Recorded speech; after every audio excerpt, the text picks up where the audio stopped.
ہے، اللہ کے رسول صلی اللہ علیہ وسلم کی حدیث صراحتاً ان باتوں کے اوپر دلیل ہے، چاہے وہ تعویذ اور گنڈا کسی جادوگر نے لکھا ہو، یا کسی مولوی نے لکھا ہو، کسی پیر نے لکھا ہو، یا کسی عالم نے لکھا ہو، کسی نے بھی لکھا ہو، وہ قرآن کا ہو یا غیر قرآن کا ہو، تعویذ اگر وہ ہے، تعویذ جو ہمارے ہاں مشہور ہے، تعویذ اور گنڈے اور پلیتے، اگر یہ تعویذ ہے اور اسے باندھا یا لٹکایا جاتا ہے تو اللہ کے رسول صلی اللہ علیہ وسلم نے فرمایا کہ من تعلق بشیء فقد اشرک، جس نے کوئی بھی چیز لٹکائی اور ظاہر ہے کہ وہ اسی لیے تاکہ اس کے اندر شفا ہے یا کچھ ہے، تو وہ مشرک ہو جاتا ہے، اس نے شرک کیا، چاہے وہ دھاگا ہو، چاہے وہ رسی ہو، چاہے وہ کالا دھاگا ہو یا لال دھاگا ہو یا قبر کا ہو یا مزار کا ہو یا پیر کا ہو، کسی کا بھی وہ۔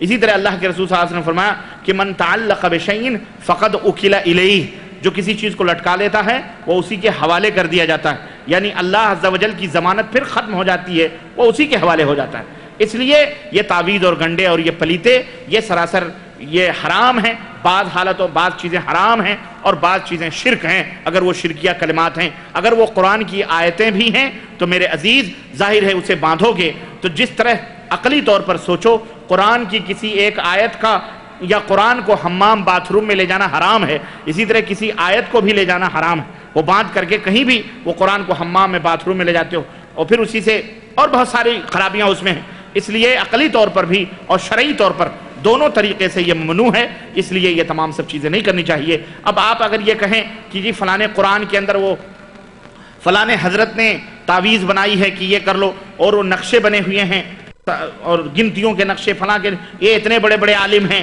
یہ حکیم الامت ہیں، یہ فلاں، تو کیا یہ غلط ہیں؟ اب وہ دنیا ہو غلط ہو، اللہ اور اس کے رسول کی تعلیم کے خلاف اگر ہے تو میرے بھائی وہ آسمان پر مسلح بچھا کے اڑ رہا ہو، ہم اسے صحیح ماننے کے لیے تیار بولو نہیں، سیدھی سی بات ہے۔ وہ ہوں گے آپ نے انہیں جو نام دیا ہے دیا ہوگا، ہماری نظر میں جو قرآن و سنت کے خلاف ہو وہ صحیح اس کا وہ عمل اگر قرآن و سنت کے خلاف ہے تو وہ عمل صحیح نہیں ہو سکتا ہے، اس لیے وہ بسا اوقات شرک بھی ہے اور بسا اوقات حرام بھی ہے، اور بعض لوگوں نے اتنی جرأتیں بھی کی ہیں استغفر اللہ تعویذ اور گنڈے کے تعلق سے، نعوذ باللہ، یہاں تک بعض مولویوں نے اپنی اپنی کتابوں میں اعمال قرآنی کے نام سے کتابیں لکھی اور اعمال شیطانی بھر دی۔ ایک مولوی نے لکھا اس کے اندر کہ اگر کسی عورت کو حیض بند ہو گیا، حیض آنا بند نہ ہوتا ہو تو وما محمد الا رسول قد خلت من قبلہ الرسل افئن مات او ان قتل انقلبتم علی اعقابکم، یہ آیت کریمہ تین کاغذوں پر پرچیوں پر لکھے اور ایک پرچی اپنے گلے میں لٹکا لے اور ایک پرچی اپنے قمیض کے دامن میں لٹکا لے اور ایک پرچی اتنے لمبے دھاگے میں باندھے کہ ناف کے نیچے لٹکے، اس کا حیض کا خون بند ہو جائے گا۔ اعوذ باللہ، یہ کون سی حکمت ہے؟ یہ قرآن اسی لیے آیا تھا کہ اسے پھاڑ پھاڑ کر تعویذ اور گنڈے بناؤ؟ ارے یہ قرآن وہ تعلیم ہے جس نے دنیا کے اندر حکمرانی سکھلائی ہے۔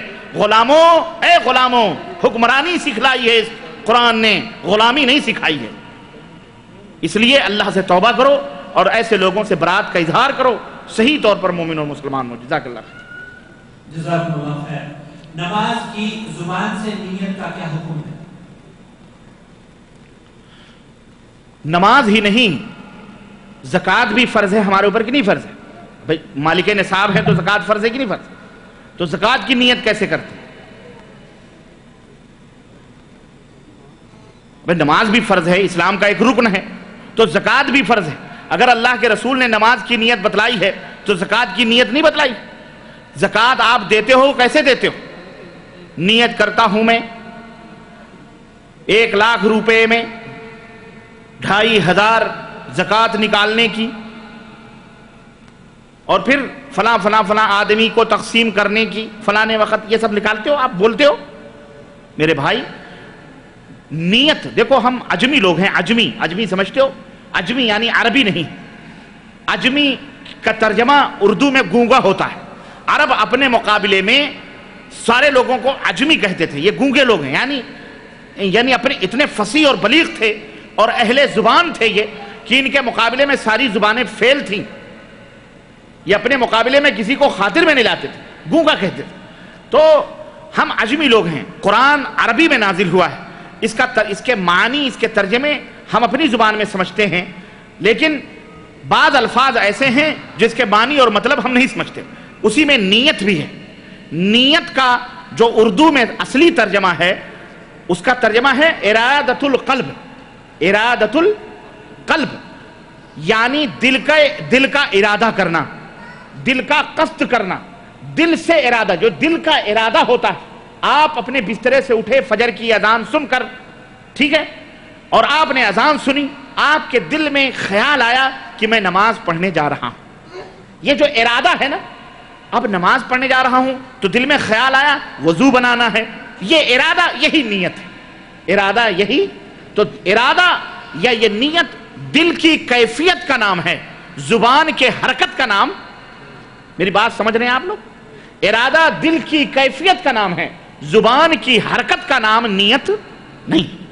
تو نیت کہنا نہیں چاہیے، نیت کہنے کا حکم نہیں ہے بلکہ دل میں نیت کرنے کا حکم ہے. تو نیت کے بغیر کوئی عمل صحیح نہیں ہے. انما الاعمال بالنیات، نیت کے بغیر کوئی عمل صحیح نہیں ہے. غسل کرنا ہو تو نیت کریں، وضو کرنا ہو تو نیت، نماز پڑھنا ہو تو نیت، اور نیت دل کی ارادے کا نام ہے نیت. تو قصد کرنا یہی نیت ہے. آپ نے قصد کر لیا یہی نیت. اسے زبان سے کہنا یہ نیت نہیں ہے. اگر زبان سے کہنا درست ہوتا تو یقیناً جس نبی نے ہمیں ثنا سبحانک اللہم پڑھنا بتلایا ہے نماز کے شروع میں، ہمیں ضرور بتلاتا کہ میری امت کے لوگوں، جب سنت کی نیت کرنی ہو تو اس طرح نیت کرو، ظہر کی نیت کرنی ہے تو اس طرح کرو، فرض کی کرنی ہے تو اس طرح کرو، تراویح کی کرنی ہے تو اس طرح کرو، عشاء کی کرنی ہے تو اس طرح کرو. اللہ کے رسول صلی اللہ علیہ وسلم سے ثابت نہیں ہے. زبان سے کرنا یہ بدعت ہے. یہ جو نبی سے ثابت نہ ہو وہ بدعت ہے، وہ دین نہیں ہے. اس لیے اے لوگو، ایسی چیز سے پرہیز کرو جو بدعت ہے، جسے شیطان نے ایجاد کیا ہے. یہ اسلام نے، اللہ نے، رسول نے اس کو نہیں بتلایا. سمجھ آئی کہ نہیں آئی؟ اور عجیب و غریب معاملہ، ایک بات اور بتاؤں، دو بدعتیں عجیب و غریب بڑی شدت کے ساتھ ہماری